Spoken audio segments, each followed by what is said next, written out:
Welcome to Lemonade Learning, a refreshing look at learning today. We serve up high-impact practical strategies alongside honest and energizing stories to help educators. Make the most of your moments, lead and learn with purpose, and craft lifetime lemonade from the sweets and sours of education. Join us for a glass. Hey everybody, it's Bri. And Lainie. Can I confess this is our take two because we were just starting it and I totally biffed it. It's been a while, Bri. So, we closed out the season and then, it's been a minute. Sometimes we get out of practice and we kind of have to regather ourselves, get our sea legs about us before we can jump back in there. So yeah, take two. Here we go. Thank goodness it happened at the beginning since we're not really an edited podcast. But anyways, so we closed out the season with Erin Murphy and Ross Cooper, and now we're just going to do a little wrap up, but we have to stick with our format, right? We're unscripted, but we do have a ritual of the sweet and sour. Do you want to go first? We have guidepost ritual. I enjoy that word. We have a ritual. Yes. We do. Well, so do you want to get started? Since I introed us, you want to start with your sweet or your sour? You can choose. Okay, so we're going to make it about the whole season, not just about like this moment in time. So I am going to say this will not be very profound, but it comes from the heart that my sweet is we had so many amazing guests on. Like we had a wish list, and while we didn't have enough time or episodes to get to everyone on our wish list, we had a lot of our wish list covered in season 2. So obviously a big chunk of it covered in season 1 and then season 2. And so like, that was a sweet for me. I love this podcast. It's like an excuse to bring in the people we want to talk to, right? Yeah, absolutely. Absolutely. And I think, and it's not been we haven't had to beg anybody. Like we haven't had to bribe anybody. We haven't had to coerce people. Like they genuinely are excited, and we typically hear like pretty quickly. I think like when we ask, they're not dodging our emails. Like it feels good. It feels good. Like they like us. They really like us. Our Sally Fields moments. It's kind of nice.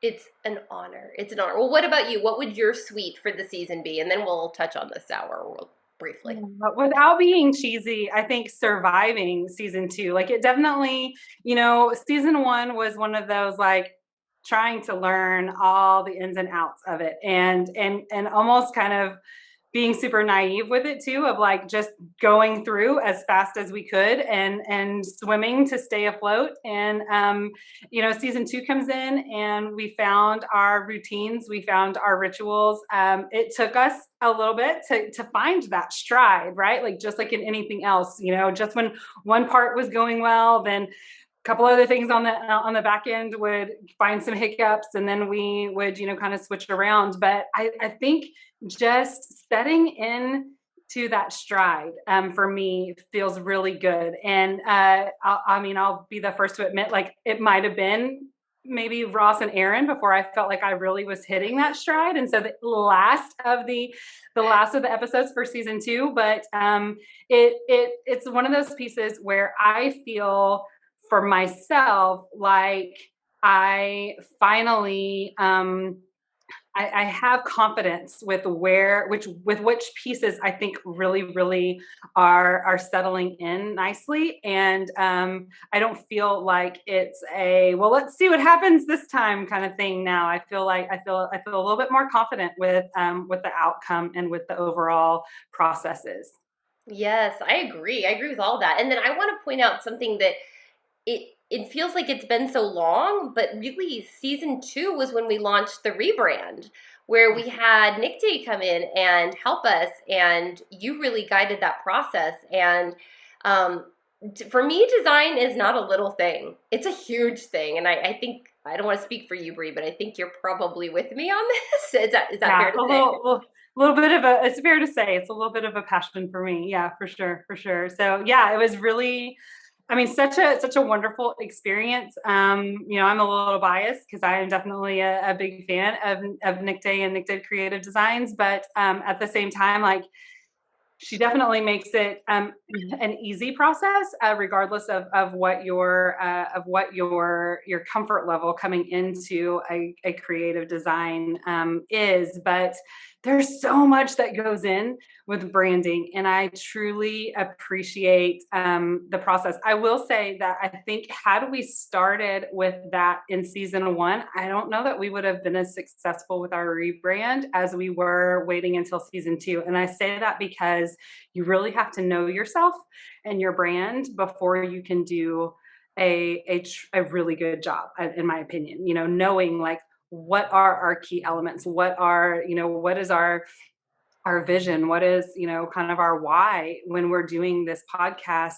So much of that goes into choosing the brand elements and really being intentional with the the subconscious, kind of the subliminal branding elements. And I think that might have been lost had we just jumped in right off of the bat and said, like, make us this pretty brand. I don't know that we would have gotten the really smart brand that I think we've gotten now. Yeah, and I think we're still homegrown. We still we're raw, we're unscripted, but we did take some time and some effort to work with Nick Day and make it as beautiful as it is, and I just absolutely love it. And again, I think it is a part of the message and it's part of our story, and so I'm super super proud of it. So I would consider that one of our sweets. So I think we're both on that same page. Sour. I mean, this is a tough one because honestly, I love this opportunity to grow so much. If I had to pick one thing, and this might seem like a cheat, but there are still so many people that I want to have on the show. And I also want to be able to have just episodes like we're doing right now where it's the two of us. And there's just not enough time, right? So, but we're not going anywhere. So we'll make it happen, right? I just have to be patient. And Bri, that is not a virtue of mine. Not a Lainie virtue, but that's okay. We're working on it. I think I agree with that. I think that trying to find time to give each episode, each guest, each thought its due diligence and its own legs in order to really get all of, pardon the pun or don't pardon the pun, right? To really get the full squeeze out of all of the goodies that are in those episodes is hard, because we also want to keep them short. Like, we don't want to sit here and ramble on for ever and ever and ever, even though it is really, really hard to cut some of these conversations, because man, we have some really smart friends, and some really incredible educators who are so giving of their time and their thoughts. And so it's a challenge for me to do that give them that due diligence. Really, how do we get that information out there with the world, that they are wanting to share, that we want to hear, all of that kind of stuff. I know. Well, we did take a little bit of time. This is like the most scripted I think we may have ever been. But we did take a little time to pick up on some of these themes as we were reflecting, right? And so the first theme that you and I talked about was no shock, social emotional learning, relationships, and building community, which of course is always important. But I really do think that has been a constant focus since the pandemic. I would like to say pre-pandemic, and for many it was, but I don't feel like it was to the level it needed to be, and it probably still isn't, and we're still working on it, but I feel like it's gotten a lot better. So I think that was something that I was really, really proud of in our episodes. Yeah, absolutely. I think, I mean, I think at this point in the game, right, I don't think you can really have a conversation and not include SEL at this point. Like, I just think it is it's baked into every conversation. Like you said, that doesn't mean that we've figured it out, but I think, acknowledging that the emotions, acknowledging the power that our community has in improving our social emotional navigations is so important. And I think, that's one of the things that we've definitely learned in the last 20 plus months is that there really are no unique problems. There are definitely, personal opportunities to overcome those because we all bring our own unique situations and our own unique circumstances. But at the same time, the challenges, the problems themselves are seen pretty much universally across the globe. And, then it's up to us as individuals to figure out how we are going to personally overcome and tackle those challenges. And I think that's, again, that's one of those things where I'm proud of this work. And I love this work because it allows us to hear from so many different people and to, hear solutions and hear possible, I guess different ways to look at things that are not maybe something that I would have come up with on my first go, right? Like, and I think that's part of this like perspective is like, wow, there's other ways to do this. Let me learn from you. Yeah, I'm hearing that. There were so many different lenses. So I think of all of our themes, probably SEL and building community was one that I cannot think of an episode that it didn't have some time in. But it was all through different lenses, right? So our very first episode for season 2, 23 with Yuritsa Vijalba, and she's talking about, how do we really see kids? And so I won't do any spoilers because you should definitely go back and listen to the episode. But there's just so many different lenses for it. I'm thinking of like Carrie Gallagher through the digital wellness lens. And you can help me out, but I really feel like there was like every episode. I don't want to just go and list them all, but I feel like every single episode. We even had Laura Tierney on talking about social media and SEL. So, I mean, it was, I'm cheating for those of you who are just listening. For those of you who are watching, you're looking at me going, what is she doing? I'm literally looking at our list. Josh Stamper, episode 39, leading with empathy and passion and creativity. That was really powerful. I'm only going to give away one spoiler. One of my favorite things that he said is, and I'm going to paraphrase here, but he was talking about like, don't promote teacher wellness by asking them to come to another 1-hour meeting on teacher wellness, like give them the hour. And I'm not doing it justice, but when he said that, I was like, yes, please do that. Yeah. And I think, again, like I to your point, every single episode touches on this, Joe Sanfilippo, episode 24, there's not really anybody out there that is as passionate about community and building community and looking at that from every level, whether it is a kindergarten student or it is a retiree. Like Joe gets it whenever it comes to putting people first. And I think that, that was one of my big takeaways from this season, specifically around SEL, just like what from Josh and from many of the other, it was echoed throughout the episodes, is don't just say the words, show your actions, like show what you mean. Don't just say, hey, we're all about kids, if you're not asking kids how they're doing. Don't just say we're all about learning and we're doing everything that we can to challenge their learning if you're pushing past them because you're bound and determined to keep up with the scope and sequence that is obviously overlooking all of the challenges and the gaps that are there. How are you taking time out and keeping people at the center of this work? And I think that was a huge takeaway from each one of our guests. Even Dave Burgess talking about being vulnerable and, resisting that feeling of being a perfectionist. How many of us as educators deal with that all of the time? And we shut down when we can't rise to that quote unquote standard of being perfectionists. We completely and totally shut down.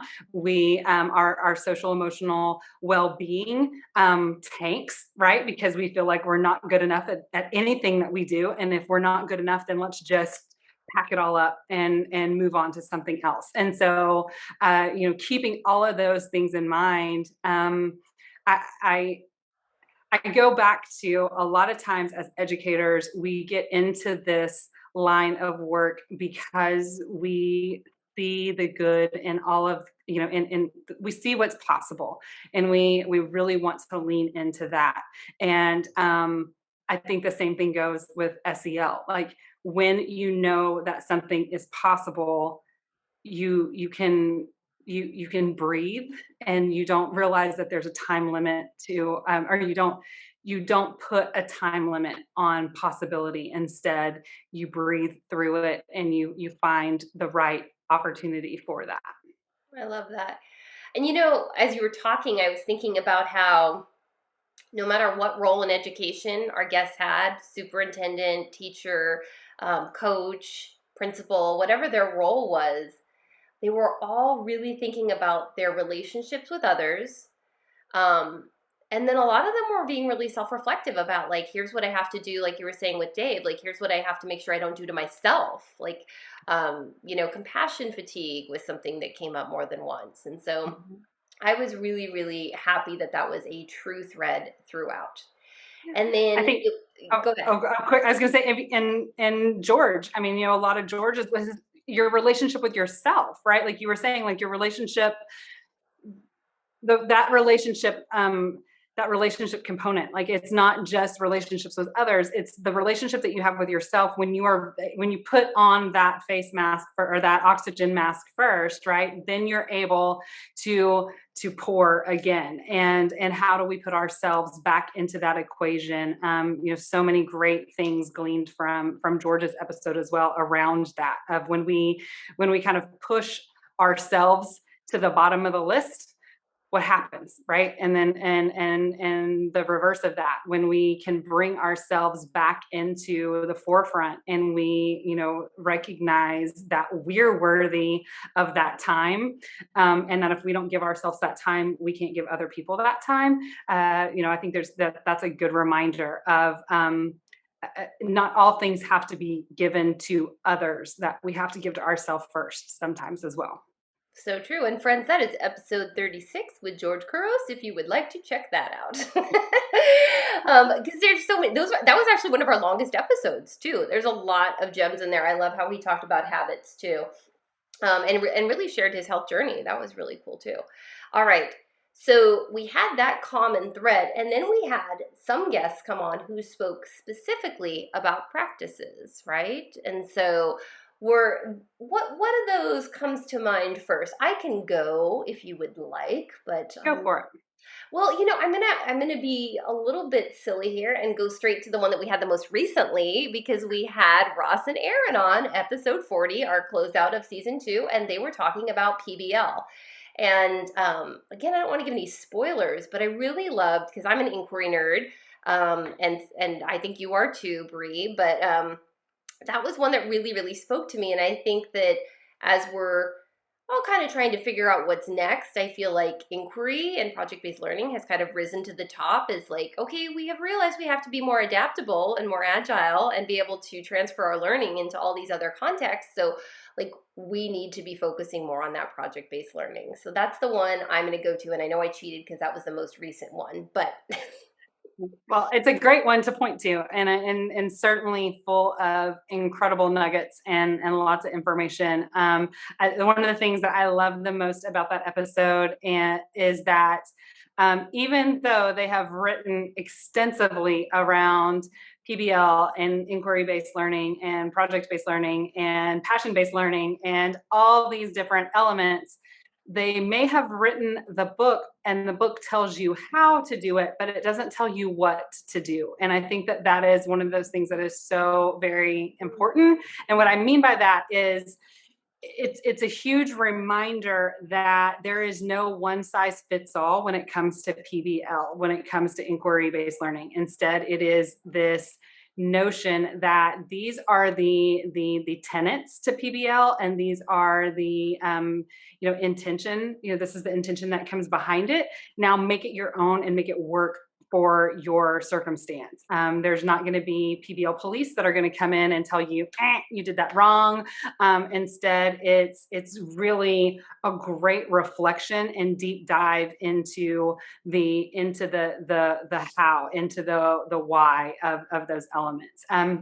That also reminds me of Finding Joy in Your Own Backyard with Dennis Matthews with Dennis Matthew. I love that episode simply because it's really around how do we share our stories in order to help minimize the pain that we're all experiencing, and instead find the joy and find the commonalities that we can express and that we can all enjoy and see. And I think that's an important practice to have, especially now, and one of those elements that we can't forget. To kind of piggyback from the first part of our conversation around SEL, so often we kind of put SEL in its own category, and that was one of the big elements for me with Dennis, is that it helps kind of bring it out into daily work within the classroom.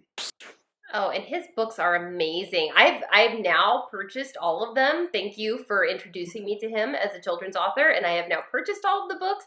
I have given his name to my children's school librarian and said you should bring him in, and he was truly great. And he it was funny because he was followed by Sean Gaylord, and they're both people who I feel like really appreciate how important culture is and how much we need to come together. And Sean did such a great job in his episode, Harmony in the Schoolhouse. Sean is one of the most authentic people I think I've ever come across in my entire life. He's so compassionate, and he is just so focused on how do I make sure that our schoolhouse is cultivating a culture where we can all thrive, where we're all honored. And that was just, we're so spoiled because we get to have these beautiful people come in and have these conversations, and I just love them. I love them. Oh my gosh. Can we talk about one other thing really quickly, because it made me think of, I said come in, but usually we're remote, right?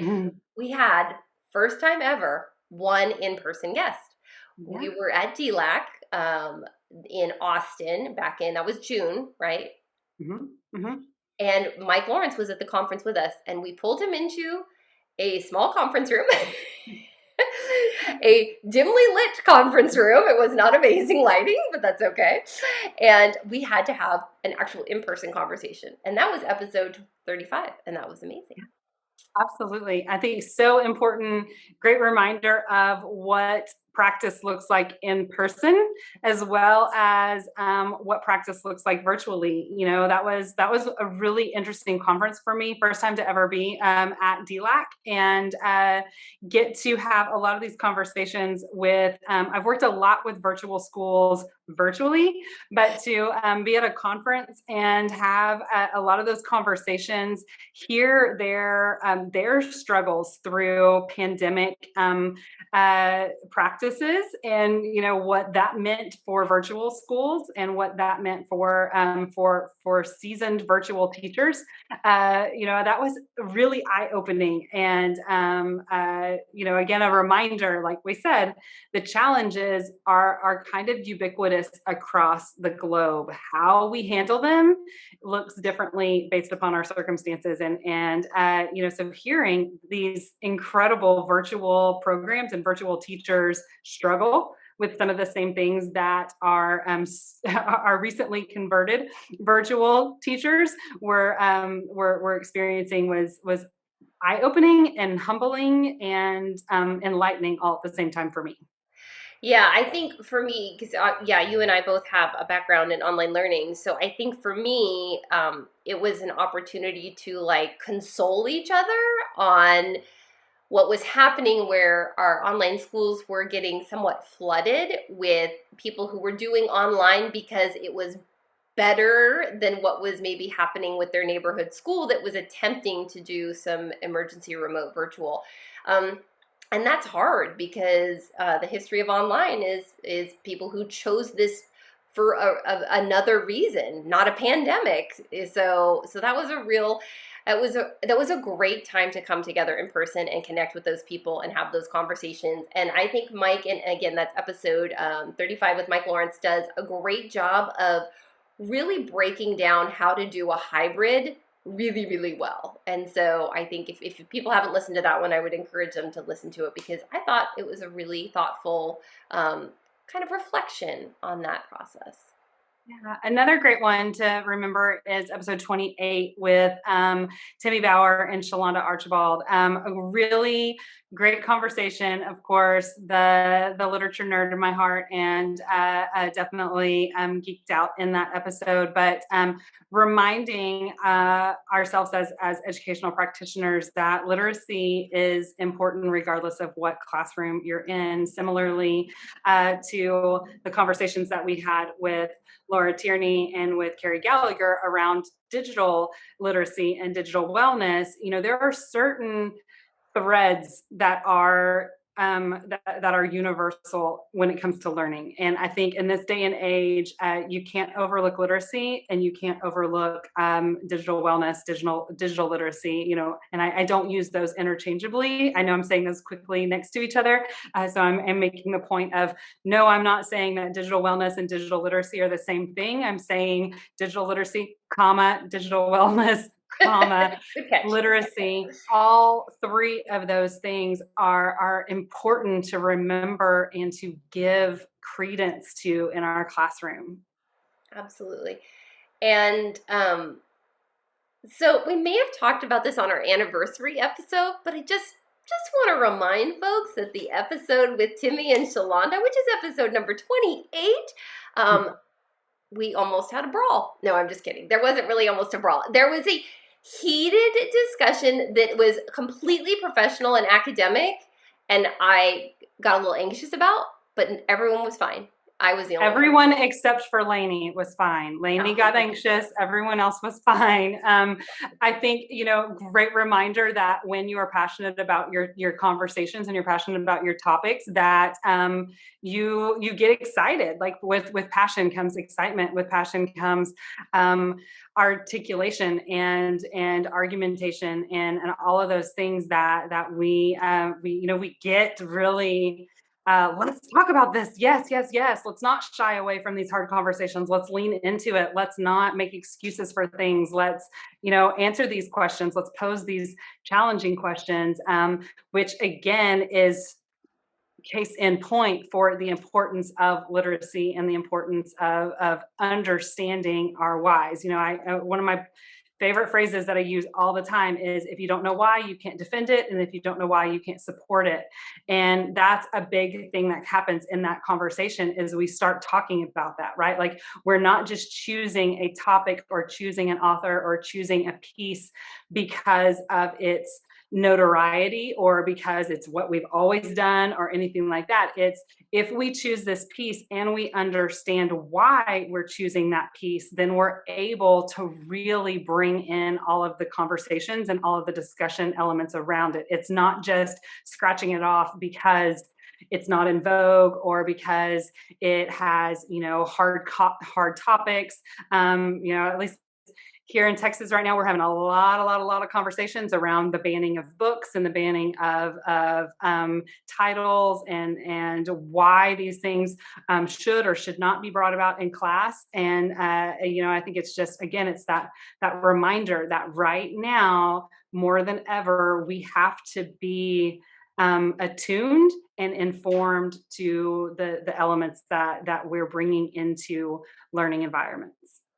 Yeah, so many issues. So many. I know. I've been hearing a lot about the book bannings, and it's like, oh no, I can't take on one more thing to worry about. But it's important, and I do appreciate you pointing out, like, we have to be able to really come to a good understanding of our why and how to support it. So I appreciate that.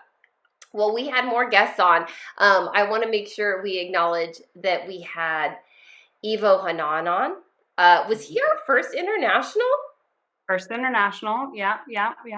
And since then, he has moved from Dubai. He's back in the UK, so we'll need to check in with him. We had from your home state, we had Vernon. And Vernon brings it, right? It is like going to church when you have Vernon. It is. So that was amazing. And then we also had Barbara Bray on. She was Love wonderful. Barbara. And I should be mentioning these episode numbers. Sorry. So Eva Mhm. was episode number 26. We had Vernon episode number 25. Barbara was episode 30. And Barbara's just a really great storyteller. Mhm. That you two are connected that way, Bri. I Yeah. feel like you should chat more with her. You definitely should. She is an incredible lady. She definitely has so much experience and so much. She brings out your anybody when you're around Barbara, you feel seen and you feel like you have a story to share. And I love that about her. I think that that's a really important attribute and something that. That we don't have enough of, I think, in this day and age, and so I celebrate that about her. I think another person, or two people, I should say, that kind of come into that same situation is episode 32 when we had collaboration over competition with Shannon Moore and Steph Rothstein. Reminding them that you there's not a it's not a competition, it's not a one person gets to share and no one else does. It's how can we collaborate and really change the environment and change that playing field for learning. I really enjoyed that conversation a lot. I know, and if we can be honest, like sometimes when we reach out to guests, it's just because they're really cool, smart people, and we want to just chat with them. And so that was an example of that. And when we reached out to Steph and Shannon, they're like, we want to talk about this because we feel like we have things to share about it. So I thought that was a really, really awesome conversation. Okay, I'm going to make sure we don't miss anyone. And this is not a last but least. This is a last but not least. Did I say that right? Oh, goodness. Hope I don't have to edit here. But anyways, another amazing guest was Jerry Almendarez, which is actually not far from me. I feel like a lot of our guests come from Texas. I understand it's a large state. It's a large state, but I mean, if I'm going to let anybody be an honorary Texan, it's going to be Jerry Almendarez. Like, I have known Jerry for so long now. It feels like I definitely feel like it is a dog years kind of knowledge. Like, we've known each other, and it's exponential for the years based on how many years that we've known each other. But Jerry is just one of those human beings that I wish the world had more Jerrys and more leaders like Jerry. I love his episode where he talks about listening and how being present with, being present and being in place and being in the same space and environment with learners of any age and stage, and how he makes time to listen to what others are experiencing and to listen to what others are offering, so that then he can amplify and empower that experience for in an equitable way across his district is just like, it's a game changer. It is, and he is an example of how just listening makes you stronger. Like, I have never seen, and I have embarrassed him in multiple places, probably even on his episode, but I have constantly said that I see him as someone who is always trying to lift others up, amplify other people. If you're not already following Jerry on social media, you should be following all of our guests on social media, in our opinion. But I would definitely check him out. We have so many great leaders that we've had on. Of course, all educators are leaders too, but in the role of like superintendent, he is definitely one who is very good at shining the light on other people. So I love that. Again, we'd be remiss if we didn't throw Joe Sanfilippo into that same conversation, because the man just does an incredible job of lifting people, amplifying their voice, amplifying the incredible things that are happening in classrooms, in boardrooms. I mean, really and truly anywhere. Like, he at bike racks outside. I mean, wherever it may be, Joe finds the learning opportunity. Joe finds the relationship opportunity, and just helps us try to be better at connecting that. Another one, and a good Texan at that, is Dr. Jill Seiler, and her episode over knowing how to grow and when to grow is the one that I take to heart. She's got a great book out there, but talking about how do we thrive within all of the challenging circumstances that we're dealing with right now. That was one of those episodes that I was definitely taking notes on as quickly as I could.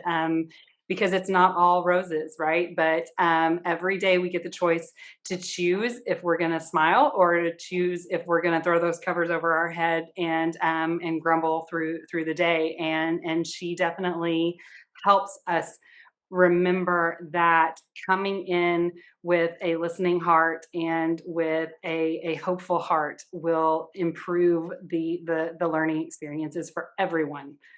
Absolutely. Thrive through the 5.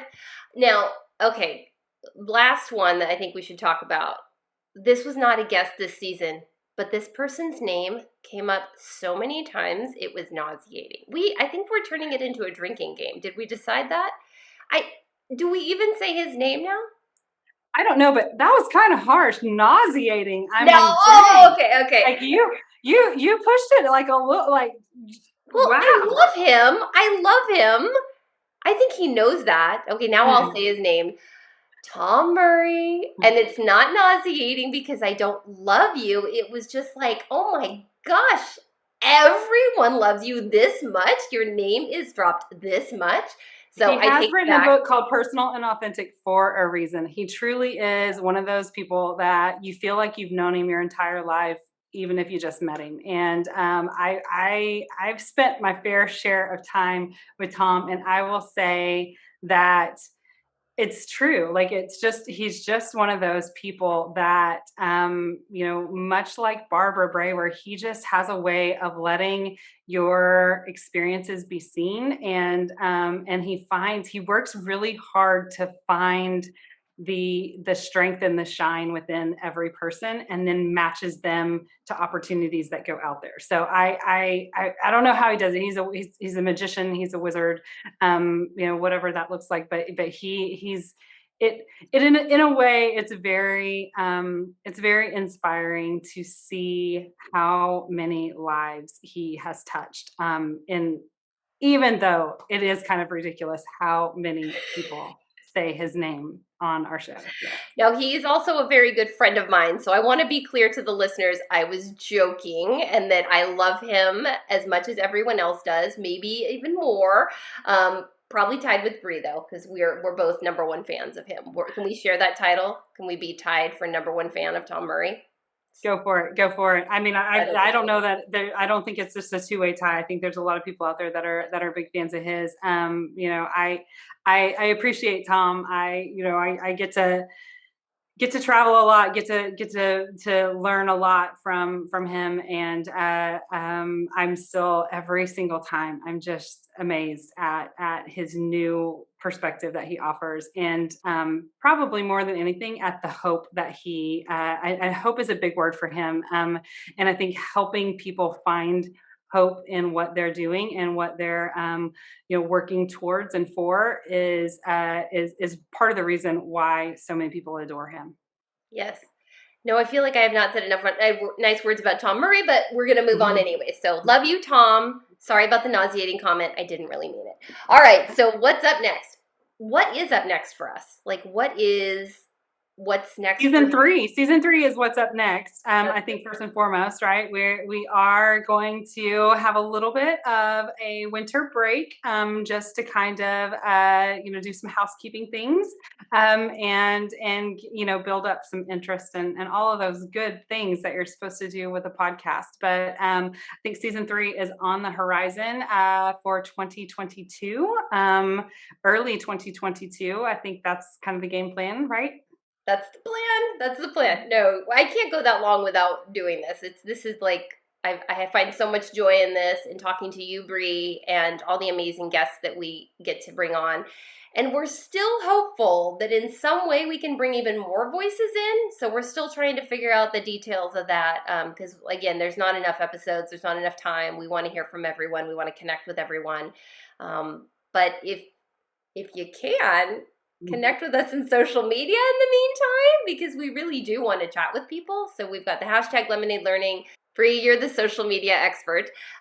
So you tell them how they should connect to us. What's the best? I mean, you can find us on pretty much every platform as Lemonade Learning. We definitely put a lot of focus in on Facebook and Instagram, as well as the Twitters.